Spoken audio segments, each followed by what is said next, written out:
বোনেরা, উপস্থিত বোনেরা, আমরা জানি জুলাই অভ্যুত্থানের এক রক্তক্ষয়ী সংগ্রামের মধ্যে দিয়ে এই অন্তর্বর্তীকালীন সরকার গঠিত হয়েছিল। যে আন্দোলনের রক্তস্নাত পথ পেয়ে এই সরকার গঠিত হয়েছে, যাদের সিদ্ধান্তের কারণেই সরকারের পক্ষ থেকে একাধিক সংস্কার কমিশন গঠিত হয়েছে।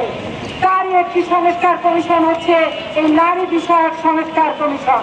কিন্তু আমরা অত্যন্ত দুঃখের সাথে লক্ষ্য করেছি, এই কমিশনের প্রধান শিরিন পারভীন হক টিভি টক শোতে উল্লেখ করে বলেছিলেন যে কোনো ইসলামিক স্কলারকে এই কমিশনের অন্তর্ভুক্ত করার কোনো প্রয়োজন তারা মনে করেনি।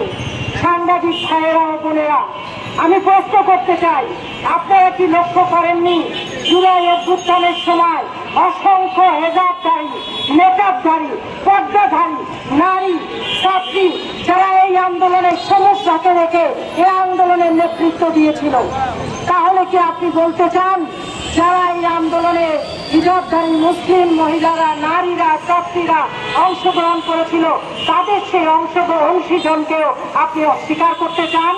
অথচ তাদেরই রক্তের উপর দাঁড়িয়ে আপনি আজকে এই সংস্কার কমিশনের প্রধান। সুতরাং এই সংস্কার কমিশনের ভিতরে যে কমিটি গঠিত হয়েছে 10 জনের মধ্যে একজনও ইসলামী স্কলারকে অন্তর্ভুক্ত করা হয়নি।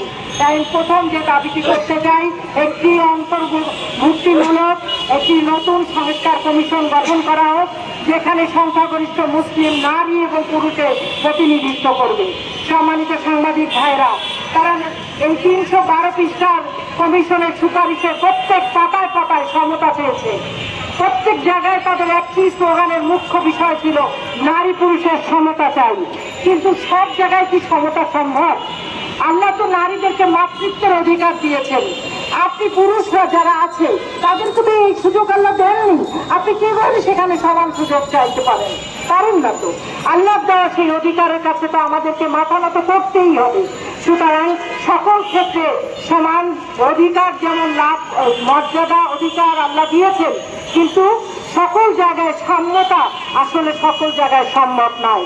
তাই আমি বলতে চাই, ইসলামে নারীর সমতা নয়, বরং অধিকারে বিশ্বাস করে, ন্যায্যতা চায়। তারা যেমন বলেছে যে পিতার পরিচয় যেখানে পাওয়া যাবে না সেখানে সিঙ্গেল মাদারকে তারা অনুমোদন দিতে বলেছে। সম্মানিত ভাইয়েরা, বাংলাদেশের প্রেক্ষাপটে, এটি আমেরিকা নয়, এটি ইউকে নয়, বাংলাদেশের প্রেক্ষাপটে সিঙ্গেল মাদার কখনো গ্রহণযোগ্য নয়। যে নারী তার সন্তানের পিতৃ পরিচয় দিতে পারবে না, যে নারী তার সন্তানের পিতৃ পরিচয় জানে না, এরকম সিঙ্গেল মাদারকে বাংলাদেশের প্রেক্ষাপটে কখনো গ্রহণযোগ্য ধরা হয়নি। আমি আপনাদের মতো সাংবাদিক ভাইদের কাছে সেই জন্য প্রশ্ন করতে চাই, আপনি, আমরা যারা যে পরিবার থেকে বড় হয়েছি, আমরা কি কখনো এরকম আমার মাকে, আমার বোনকে, আমার মেয়েকে এই অবস্থানে একটি সিঙ্গেল মাদার হিসাবে পিতৃ পরিচয় জানা না জানা একটি সন্তান নিয়ে সামাজিকভাবে গ্রহণ করতে পারি না তো। সুতরাং এই সিঙ্গেল মাদার অনুমোদনের যে সুপারিশ তারা করেছে এটিও আসলে যুক্তিযুক্ত নয় বাংলাদেশের প্রেক্ষাপটে। তাদের একটি দাবি ছিল যে তালাক উত্তরাধিকার, বিয়ে তালাক উত্তরাধিকার, ভরণ পোষণ সকল ক্ষেত্রে অভিন্ন পারিবারিক আইন চায়। সম্মানিত ভাইরা, আমরা জানি যে প্রত্যেক ধর্মের নিজস্ব একটি বিধিমালা অবশ্যই রয়েছে, যেমন ইসলামের রয়েছে।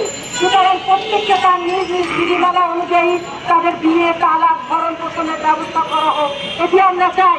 যেমন করে আমরা চাই ইসলামী বিধান অনুযায়ী আমরা মুসলিমরা আমাদের বিয়ে তালাক এবং ভরণ পোষণের ব্যবস্থা করি, এবং এক্ষেত্রে যদি কোনো ব্যত্যয় ঘটে তাহলে আদালত দ্বারা সেটি নিশ্চিত করার প্রস্তাব করা যেতে পারে। ইসলামে উত্তরাধিকারী আইনটি কোরআন দ্বারা নির্ধারিত। যদি কোনো মানুষ সেই বিধানকে পরিবর্তন করতে চায়, সে তো কোরআনের উপর হাত দিয়েছে বলে আমি দাবি করব। আমরা তাই বলতে চাই যে বাংলাদেশের মতো মুসলিম সংখ্যাগরিষ্ঠ দেশে কোরআনের বিধানের পরিবর্তে অন্য কোনো বিধান মুসলিম নারীরা কখনোই মেনে নিবে না। তাই কোরআনে যে বিধানটুকু দেওয়া হয়েছে, অর্থনৈতিকভাবে যে নিরাপত্তা নারীদেরকে দেওয়া হয়েছে, সম্পদের পাশাপাশি সে দেনমোহর পেয়ে থাকে, সম্পদের পাশাপাশি স্বামীর থেকে এবং সে স্বাধীনভাবে নিজে যে উপার্জন করে, আমি একজন কর্মজীবী নারী হিসাবে আমি যে উপার্জন করি সেই সম্পত্তির মালিকানাও একজন নারী পেয়ে থাকে।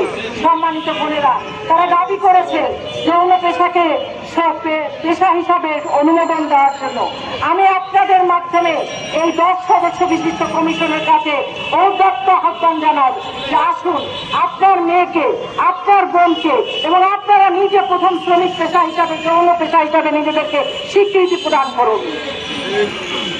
এবং এই নারী অবমাননা করে এটি পেশা কখনোই শ্রম হিসাবে স্বীকৃতি পেতে পারে না, যেটি সমাজকে ভেঙে দেওয়ার নামান্তর, একটি নারীর জন্য একটি চরম অন্যায়।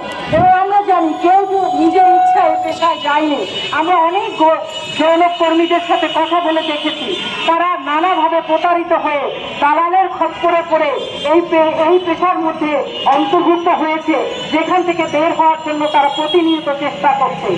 আপনি যদি একজনকে শ্রমিক হিসাবে নিয়োগ দিতে চান তাহলে অবশ্যই একজনের নিয়োগকর্তা থাকবেন, একজন শ্রমিক হবেন, তার শ্রম মজুরি নির্ধারিত হবে, কর্মঘণ্টা নির্ধারিত হবে, সেখানে কেউ টাকা ইনভেস্ট করবে, ব্যাংক থেকে লোন দেওয়া হবে। তাহলে কি এই যৌন পেশাটি একটি ব্যবসা প্রতিষ্ঠানে পরিণত করতে চায় তারা?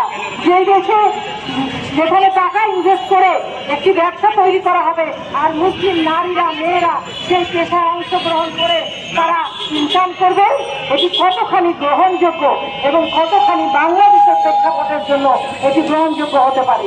এটি আমেরিকা নয় সম্মানিত বোনেরা এবং ভাইয়েরা, এটি আমেরিকা নয়, এটি লন্ডন নয়, এটি পাশ্চাত্যের কোনো দেশ নয়। এই পাশ্চাত্যের দৃষ্টান্তকে অনুসরণ করে এইটাকে ব্যবসা প্রতিষ্ঠানে পরিণত করার যে মূল মন্ত্র আপনারা এনজিওর মাধ্যমে নিয়ে এসেছেন এবং তার মাধ্যমে টাকা ইনকামের ব্যবস্থা করার চেষ্টা করছেন, সেটি থেকে বিরত থাকেন, সেটি থেকে দূরে যান এবং এটি বাতিল করার জন্য আমরা সরকারের কাছে দাবি করছি। এটি কখনোই আমাদের ধর্ম অনুমোদন করে না এবং মুসলিম সংখ্যাগরিষ্ঠ জনগোষ্ঠী এটিকে গ্রহণ করবে না। বরং আমরা চাই এই যৌনকর্মীদের যার যা দক্ষতা যোগ্যতা আছে সেটিকে সেইভাবে প্রশিক্ষিত করে তাদেরকে সম্মানের সাথে পুনর্বাসিত করা সমাজে। আপনারা জানেন ইরান বিপ্লব হওয়ার পরে ইরানের সমস্ত পতিতাদেরকে প্রশিক্ষিত করে তাদেরকে সমাজে পুনর্বাসিত করা হয়েছিল। সুতরাং এই পতিতাবৃত্তি অনুমোদন করে দিয়ে সমাজকে ভেঙে দিয়ে, পরিবারকে ভেঙে দিয়ে একটি অস্থিতিশীল পরিবার ব্যবস্থা গড়ে তুলতে চাচ্ছে এবং এভাবেই স্বামী সন্তানকে পতিতালয়ে যাওয়ার ব্যবস্থা করে দিয়ে একটি নারীকে আবার অ্যাকিউজ করা হচ্ছে, অভিযুক্ত করা হচ্ছে যে সে ম্যারিটাল রেপের শিকার হয়ে ফৌজদারি আইনে শাস্তি দাবি করতে পারবে। যদি কোনো নারী এটিকে অপব্যবহার করে তাহলে তো পরিবারের সেই স্বামীটি বিয়ে বাদ দিয়ে পতিতালয়ে যাওয়া শুরু করবে। তার কি দরকার এই ম্যারিটাল রেপের ফৌজদারি আইনের আওতায় এসে শাস্তি ভোগ করা? বরঞ্চ নিরাপদে নির্বিঘ্নে সে পতিতালয়ে চলে যাবে। সম্মানিত বোনেরা, ভাইয়েরা, এই ম্যারিটাল রেপের এই আইনটি এটি বাংলাদেশের জন্য বা কোনো মুসলিম দেশের জন্য কখনোই গ্রহণযোগ্য নয়। আমি স্বীকার করি অনেক স্বামী কর্তৃক নারীরা নির্যাতিত হয়, আমরা সেটা জানি। অনেক স্বামী কর্তৃক পরিবারের নারীরা নির্যাতিত হচ্ছে। যদি এই নির্যাতিত নারীদের জন্য আপনাকে নির্যাতন বিরোধী আইনের মাধ্যমে শাস্তি প্রয়োগের ব্যবস্থা করতে হবে এবং এর যথাযথ প্রয়োগ করে সেই স্ত্রীর সেই ন্যায্য অধিকার আদায়ের ব্যবস্থা করতে হবে এবং সেই স্বামীকে হয় মানসিক চিকিৎসা দিতে হবে, না হয় আইনের আওতায় এনে শাস্তি দিতে হবে। এবং আপনারা এতক্ষণ পর্যন্ত শুনেছেন তারা এত সমতা চেয়েছে সব জায়গায়। ভাইরা, আপনারা দেখেছেন তারা 312 পৃষ্ঠায় বারবার সমতা চেয়েছে, কিন্তু আবার ফিরে গেছে সেই কোটার পক্ষে। তারা 300 আসন শুধুমাত্র ওনলি ফর উইমেন চেয়েছে। তাহলে তো সেই আমরা কোটাতেই আবার ফেরত গেলাম, যে কোটার বিরুদ্ধে বাংলাদেশ ঐক্যবদ্ধ হয়ে আন্দোলন করেছে। 300 আসনে যদি শুধু নারীরাই নির্বাচন করে, আবার ওই বাকি 300 আসনেও কিন্তু নারীরা পুরুষের পাশাপাশি নির্বাচন করতে পারবে। তাহলে কি হলো? একই নারী ওই 300 আসনে নির্বাচনে অংশগ্রহণ করবে, আলাদা 300 আসনে সে সরাসরি নির্বাচিত হবে। তাহলে এটা কি সমতা হলো? এটি স্ববিরোধী নয়, বরং এই ধরনের স্ববিরোধী আইনকে প্রত্যাহার করার, সুপারিশকে প্রত্যাহার করার আবেদন করছি। তারা একটি দাবি করেছে পার্বত্য চট্টগ্রাম সম্পর্কে, যে পার্বত্য চট্টগ্রামের নাম পরিবর্তন করতে হবে, পার্বত্য চট্টগ্রামের কর্মপরিধি পরিবর্তন করে নির্ধারণ করতে হবে। আমি আশ্চর্য হয়ে যাই, নারী বিষয়ক সংস্কার কমিশন কি করে একটি দেশের নাম পরিবর্তনের ব্যাপারে সুপারিশ করতে পারে। এটি কি তাদের আওতার মধ্যে পড়ে? কখনোই পড়ে না, এটি তাদের আওতার অন্তর্ভুক্ত নয়। সুতরাং এখানে তারা যে দাবিটি করেছে এটি আমি মনে করবো একটি সীমা লঙ্ঘনমূলক দাবি, এটি একটি ষড়যন্ত্র একটি দেশের বিরুদ্ধে। সুতরাং এই দাবিকে ব্যাখ্যা দিতে হবে তাদের, কেন তারা এটা বলেছে, এবং এই ব্যাখ্যা দিয়ে তাদেরকে এটিকে প্রত্যাহার করতে হবে। সম্মানিত সাংবাদিক ভাইরা, তারা প্রত্যাহার চেয়েছে সিডর সংরক্ষিত ধারাগুলি। 1984 সালে বাংলাদেশ সরকার সিডর 2টি ধারাকে সংরক্ষিত রেখে জাতিসংঘ সনদে স্বাক্ষর করেছিল। সেই 2টি ধারার একটি ধারা হচ্ছে গর্ভপাতকে অনুমোদিত দেওয়া, জেনারেলাইজ করা, আর দ্বিতীয়টি ছিল অভিন্ন পারিবারিক আইন। আমরা জানি এই 2টির কোনোটি বাংলাদেশের প্রেক্ষাপটে এখনো পর্যন্ত গ্রহণযোগ্য নয়, কিন্তু এই 2025-এ এসে তারা সেই সংরক্ষিত ধারা থেকে প্রত্যাহার করার সুপারিশ করেছে। আমরা এটির প্রতিবাদ করছি যে এই 2টি ধারা ইসলামের বিধান অনুযায়ী বাংলাদেশের জনগোষ্ঠীর আকাঙ্ক্ষা অনুযায়ী এটি গ্রহণযোগ্য নয়। সুতরাং সবশেষে বলতে চাই, জুলাইয়ের অভ্যুত্থানের এই রক্তক্ষয়ী আন্দোলনের পরে যে অন্তর্বর্তীকালীন সরকার গঠিত হয়েছিল সেই নারীদেরকে এই 312 পৃষ্ঠার কোথাও তারা উল্লেখ করেনি, সেই শহীদদের প্রতি শ্রদ্ধা জ্ঞাপন করেনি, সেই আহত বোনদের ভাইদের প্রতি কৃতজ্ঞতা স্বীকার করেনি।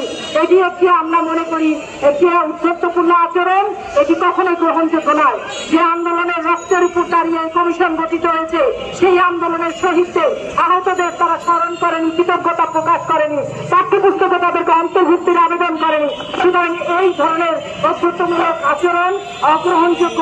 তাই আমরা সবশেষে বলতে চাই, সাংবাদিক ভাই ও বোনেরা, এই বিতর্কিত নারী কমিশনকে বাতিল করা হোক, অন্তর্ভুক্তিমূলক একটি নারী কমিশন গঠন করা হোক, এবং বাংলাদেশের জনমানবের আকাঙ্ক্ষা অনুযায়ী যে বিধানগুলি বিতর্কিত রয়েছে সেগুলিকে বাতিল করে ইসলাম এবং জনমানবের আকাঙ্ক্ষা অনুযায়ী একটি সুপারিশমালা তৈরি করা হোক এবং তার ভিত্তিতে একটি সংশোধনের ব্যবস্থা নেওয়া হোক।